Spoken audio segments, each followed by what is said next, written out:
So I think I've found something Jesus is not very good at in the Gospels, and it seems to be marketing. John Lewis would not employ Jesus to be their marketing manager. Why? Because he's not very persuasive when he's trying to get people to follow him, is he? You know, this one guy comes up to him, I'll follow you anywhere. You would have thought Jesus said, oh, thank goodness, I'm going to have 13 disciples instead of 12. And what he says is, well, are you sure about that? Because I haven't got anywhere to live. The next guy comes along, I really want to follow you, but can I just go and bury my dad? He's just died. You would expect Jesus to say, your dad's died. I'm so sorry. Of course, that's absolutely fine. Instead, he says, no, effectively, the dead can bury their own dead. You go and preach the kingdom of God.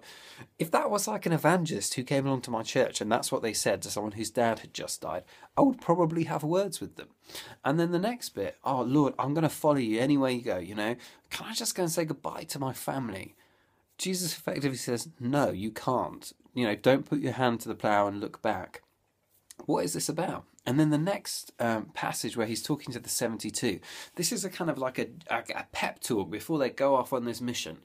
And it kind of reminds me a little bit of when you watch those war films when there's a general that's giving his kind of big speech to the troops before they go off into battle. And the generals usually say something along the lines of, you know, come on, let's fight for victory and we can do this and we can... You're strong enough and they bleed just like we bleed and come on, we can do this. That's the sort of pep talk you want. And Jesus says, I'm going to send you out like lambs among wolves.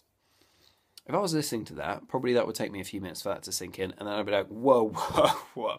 Did he just say like a lamb amongst the wolves? Like a little bouncy lamb with its little coat and it's just like can't even stand up properly amongst wolves with their massive jaws and their huge teeth and their crazy eyeballs and the fact that they hunt in packs and they're going to rip my head off. I'm going out like a lamb amongst the wolves. What is this about? Jesus may not be very good at marketing. Well, actually he is, because he's telling us exactly what he wants to tell us and what we need to hear.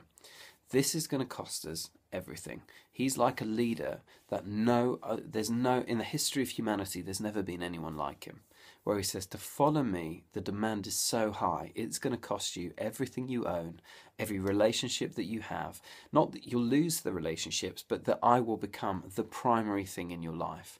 And then he says, and we're going to go and change the world around us. We're going to build God's kingdom. The way that we're going to do it is not with guns and tanks and weapons.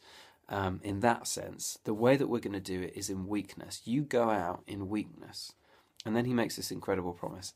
Effectively, he says in the rest of the passage, and I'm going with you, and you go with my authority. So you can cast demons out, you can heal the sick, you can pray for people and stuff will happen because you go with my strength and with my authority.